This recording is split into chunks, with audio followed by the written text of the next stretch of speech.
अस्सलाम वालेकुम my dear students, उम्मीद है कि आप सब ठीक होंगे। हम पढ़ रहे हैं financial management by Gitman. Chapter number 9 है कैपिटल बजटिंग टेक्निक। आज हमारा लेक्चर नंबर 13 है और आज हम इंशाल्लाह दो प्रॉब्लम करेंगे 14 एंड 15। तो सबसे पहले हम क्वेश्चन को रीड कर लेते हैं। क्वेश्चन नंबर 14 है, Benson design has prepare the following estimates for a long term project. It is considering the initial investment is 18,250 and the project is expected to yield after tax cash inflow of 4,000 per year. ये एनविटी है, 4,000 per year लिखा हुआ for 7 years. The firm has a 10% cost of capital. Requirement number 1 के अंदर उसने पूछा हुआ आपसे determine the net present value for the project. Requirement B determine the internal rate of return for the project. And number C में उसने पूछा हुआ would you recommend that the firm accept or reject the project, explain your answer. तो first part में उसने आपसे पूछा हुआ नेट प्रेजेंट वैल्यू और ये एनविटी है। तो एनविटी के लिए हमारे पास फार्मूला था नेट प्रेजेंट वैल्यू का, present value of present value of inflow minus present value of outflow. तो उसके लिए हम सबसे पहले प्रेजेंट वैल्यू ऑफ इनफ्लो निकालते हैं। इसके लिए हम एनविटी का फार्मूला लगाएंगे। Present value annuity is equal to R into present value interest factor annuity I into N. इसमें वैल्यूज़ पुट करते हैं, बल्कि पहले इसमें डाटा लिख लेते हैं। आर हमारे पास 4,000 था, आई जो है उसने आपको बताया हुआ था 10% और नंबर ऑफ़ ईयर्स 7 थे। इसमें हमने डाटा पुट किया, फार्मूले के अंदर आर 4,000 आ गया और प्रेजेंट वैल्यू इंटरेस्ट फैक्टर एनविटी 10% और 7 ईयर्स। अब टेबल में से जाके फैक्टर देखते हैं 10% के ऊपर 7 सालों में। तो ये हमारे पास टेबल है और टेबल आपने याद रखना हम कौन सा देख रहे हैं, एनविटी का। तो कितने परसेंट पे देखना है हमने, 10%। तो ये 10% के ऊपर आपने कितने सालों में देखना, 7 सालों के ऊपर। तो ये आपके पास फैक्टर देखे आ रहा है 4.868। तो अब हम इसको फार्मूले के अंदर पुट करते हैं। तो ये हमारे पास फैक्टर हमने पुट किया 4.868 मल्टीप्लाई किया तो ये 19,472 आपके पास आ रहा है। और इसके बाद प्रेजेंट वैल्यू ऑफ आउटफ्लो जो हमारा इनिशियल इन्वेस्टमेंट थी वही हमारी प्रेजेंट वैल्यू ऑफ आउटफ्लो आ जाएगी। अब फार्मूले के अंदर वैल्यूज़ पुट कर लेते हैं। प्रेजेंट वैल्यू ऑफ इनफ्लो 19,472 और आउटफ्लो हमारे पास 18,250 आ गया। तो ये हमने सॉल्व किया तो ये हमारे पास नेट प्रेजेंट वैल्यू आ रहा है 1,222। तो ये पॉजिटिव आ रहा है। तो ये हमारा फर्स्ट पार्ट था। फर्स्ट पार्ट में उसने आपसे जस्ट पूछा हुआ था कि आपने नेट प्रेजेंट वैल्यू कैलकुलेट करनी है। और उसके बाद अब हम करेंगे इसका सेकंड पार्ट। सेकंड पार्ट में हमने IRR निकालना है। तो ये एनविटी है, तो हमने खुद से अब रेट अज्यूम करना है सेकंड पार्ट के अंदर। लेकिन यहाँ पे एक बात आपको बताता चलूँ, यहाँ पे हमने फर्स्ट पार्ट के अंदर नेट प्रेजेंट वैल्यू निकाली है 10% के ऊपर। तो आपने इसी को अब कंसिडर करते हुए एक और रेट लेना है। तो यहाँ पर देखिए हमने 10% पे जो नेट प्रेजेंट वैल्यू निकाली है वो आई है पॉजिटिव 1,222। तो हमने वो रेट लेना है जिस पे हमारा नेट प्रेजेंट वैल्यू क्या हो जाए, 0 हो जाए। तो अब हमारा नेट प्रेजेंट वैल्यू जो है वो 10% के ऊपर पॉजिटिव आ रहा है। तो आपको रूल याद होगा, मैंने बताया था अगर पॉजिटिव आ जाए तो रेट को मज़ीद इंक्रीज़ करेंगे और अगर नेगेटिव आ जाए तो रेट को डिक्रीज़ करेंगे। ये मैंने आपको इसकी हिंट भी बताई थी। पॉजिटिव आ जाए तो रेट को इंक्रीज़ कर देंगे 0 करने के लिए, और अगर नेगेटिव आ जाए तो रेट को मज़ीद डिक्रीज़ कर देंगे वैल्यू को 0 करने के। अब चूंकि 10% पे हमने ऑलरेडी कर लिया नेट प्रेजेंट वैल्यू और ये पॉजिटिव पे आ रहा है, तो 0 करने के लिए हम क्या करेंगे, रेट को पॉजिटिव है तो इंक्रीज़ कर देंगे। 10% पे हमने किया तो अभी हम इसको क्या कर लेते हैं, 15% पे कर लेते हैं इसको। तो ये ट्रायल एंड एरर मेथड हम यूज़ कर रहे हैं और यहाँ पे जो है वही फार्मूला लगाते हैं हम नेट प्रेजेंट वैल्यू का। तो यहाँ पे हम डाटा लिख लेते हैं। डाटा हमारे पास है 4,000 7 ईयर्स और यहाँ पे ये हमने अज्यूम किया 15%। तो आप 15% के ऊपर कैलकुलेशन करते हैं हम 4,000 into present value interest factor एनविटी 15% पे और 7 साल। अब दोबारा से टेबल में जाके फैक्टर देखते हैं। तो टेबल में देखिएगा हमारे पास एनविटी वाले टेबल में हमने कितने परसेंट पे देखना है, ये 15% के ऊपर और कितने सालों में, 7 सालों के अंदर। तो ये 15% के ऊपर 7 सालों में इसका फैक्टर देखते हैं। तो फैक्टर आ रहा है आपके पास 4.160। तो इसको फार्मूले के अंदर पुट करते हैं तो ये हमने वैल्यू पुट की फार्मूले के अंदर। Present value annuity is equal to 4000 into 4.160 multiply किया तो हमारे पास आ रहा है 16,640 और प्रेजेंट वैल्यू ऑफ आउटफ्लो हमारे पास 18,250 ही आ जाएगी। फार्मूले में हमने दोनों वैल्यूज़ पुट की 16,640 और 18,250 और ये हमारे पास आंसर जो है अब वो माइनस में आ गया 1,610, तो ज़ीरो में नहीं आया। इसका मतलब है कि हमारा जो IRR है वो 10% और 15% के बीच में आ रहा है। अब यहाँ पर एक बात आपको बताता चलूँ, हमने एक दफ़ा ऑलरेडी 10% पे फर्स्ट पार्ट में कर लिया हुआ है। अब हमने यहाँ पे एक दफ़ा 15% पे किया तो यहाँ पे माइनस में आ गया। तो अब यहाँ पे हमें ये दो दफ़ा रेट निकालने की ज़रूरत नहीं है, क्योंकि हमें तो बस रेट चाहिए, एक पॉजिटिव वाला और एक नेगेटिव वाला। तो आपने अगर ऑलरेडी फर्स्ट पार्ट में नेट प्रेजेंट वैल्यू निकाली हुई है और आगे जाके आप IRR निकालते हैं तो उसमें आपके लिए अगर एक दफ़ा में ही माइनस में आ जाता है तो वो आपके लिए काफ़ी है। आपने एक वैल्यू पिछली रिक्वायरमेंट से ले लेनी है।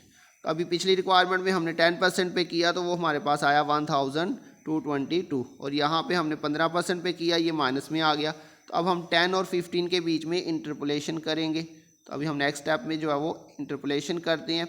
इंटरपोलेशन के लिए आपको याद होगा हमने कहा था जो छोटा रेट होगा वो हम लेंगे और इन दोनों रेट में से छोटा कौन सा था, 10 और 15 में से 10% छोटा रेट था। और अब इसके अंदर हम जो है ऊपर लिखेंगे नेट प्रेजेंट वैल्यू 10% के ऊपर जो आई है, तो ये हमारे पास आई थी 1,222 और नीचे भी हम यही वाली वैल्यू लिखेंगे और ऊपर जो है वो हम मल्टीप्लाई करेंगे किसके साथ, 10% और 15% का डिफरेंस लेंगे तो 5% आ रहा है और उसको हमने 100 से डिवाइड किया तो ये उसका फैक्टर 0.05 और नीचे अब हम माइनस करेंगे कौन सी वाली वैल्यू, जो हमारे पास दूसरा रेट है 15%, उसकी जो नेट प्रेजेंट वैल्यू आई थी वो माइनस में आई थी -1,610। अब इसको मज़ीद सॉल्व करते हैं, ऊपर वाली वैल्यूज़ को हम मल्टीप्लाई करेंगे और जो नीचे वाली वैल्यू है वो माइनस माइनस से मल्टीप्लाई होके प्लस हो जाएगी। तो ये हमने ऊपर मल्टीप्लाई किया तो ये 61.1 आ गया और नीचे हमने माइनस माइनस मल्टीप्लाई किया तो ये दोनों आपके पास प्लस हो जाएंगी। अब नेक्स्ट स्टेप के अंदर इनको हम प्लस कर लेते हैं नीचे वाली वैल्यूज़ को, तो ये प्लस करके आपके पास आ गई 2,832। इसको डिवाइड करेंगे और 10% के अंदर इसको प्लस करेंगे तो ये आपके पास आ जाएगा 0.1216 या फिर आप इसको 100 से मल्टीप्लाई करके लिख सकते हैं 12.16%।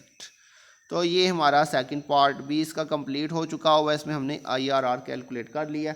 अब नेक्स्ट पार्ट के अंदर उसने आपसे पूछा हुआ था कि आपने बताना है नेट प्रेजेंट वैल्यू और IRR की बेस पे कि क्या हमें इस प्रोजेक्ट को एक्सेप्ट करना चाहिए या हम इसे रिजेक्ट कर दें। तो उसके लिए हम देखते हैं नेक्स्ट पार्ट के अंदर ये रिक्वायरमेंट है उसकी, would you recommend that the firm accept or reject the project, explain your answer. तो नेट प्रेजेंट वैल्यू है 10% कॉस्ट ऑफ कैपिटल, हमारे पास कितनी आई थी 1,222 और ये ग्रेटर दैन 0 थी। तो इसकी बेस पे तो हम इसे एक्सेप्ट कर लेंगे क्योंकि हमने बात की थी कि अगर हमारी नेट प्रेजेंट वैल्यू जो है वो पॉजिटिव आ जाए या ग्रेटर दैन 0 आ जाए, ये रूल था नेट प्रेजेंट वैल्यू का कि अगर हमारा आंसर नेट प्रेजेंट वैल्यू का 0 से ज़्यादा आ जाए या फिर पॉजिटिव आ जाए तो हम उसे क्या कर लेंगे, एक्सेप्ट कर लेंगे। तो नेट प्रेजेंट वैल्यू की बेस पे तो हम इसे एक्सेप्ट करेंगे। और इसी तरह से IRR की बेस पे देखें, इसके लिए हमारे पास क्या रूल था, IRR हमारे पास आया है 12.16% और ये ग्रेटर दैन है किससे, कॉस्ट ऑफ कैपिटल 10% जो क्वेश्चन में गिवन था। और IRR का हमारा रूल था कि IRR जो है वो हमारे कॉस्ट ऑफ कैपिटल से बड़ा होगा तो एक्सेप्ट करेंगे और छोटा होगा तो रिजेक्ट करेंगे। इसका मतलब है कि दोनों क्राइटेरियाज की बेस पे हम इसे क्या करेंगे, एक्सेप्ट करेंगे। तो ये मैंने आपको जस्ट वर्किंग बताई है। मेन जो आपने क्वेश्चन के अंदर नोट लिखना है वो ये मैंने बॉक्स के अंदर लिखा हुआ है, सिर्फ आपने इतना ही लिखना है।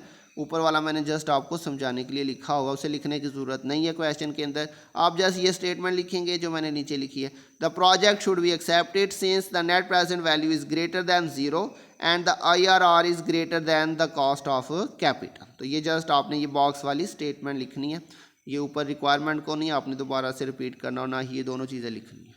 तो इसी के साथ हम नेक्स्ट क्वेश्चन करते हैं। नेक्स्ट क्वेश्चन है हमारे पास 15, Botany Bay Incorporation a maker of casual clothing is considering 4 projects because of past financial difficulties the company has a high cost of capital at 15%.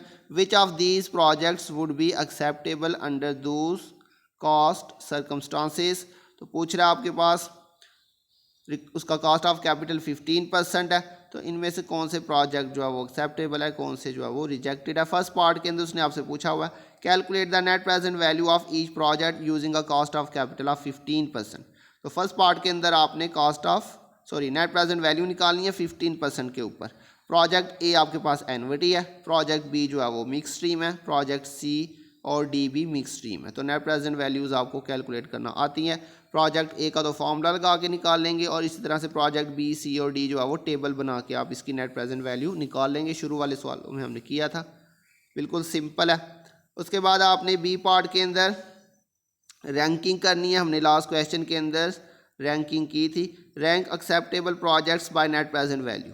हमने बात की थी जिसकी नेट प्रेजेंट वैल्यू ज़्यादा होगी वो पहले आएगा और जिसकी कम होगी वो बाद में आएगा। उसके बाद सी पार्ट में पूछा हुआ है at what maximum approximate cost of capital would all of the projects be acceptable.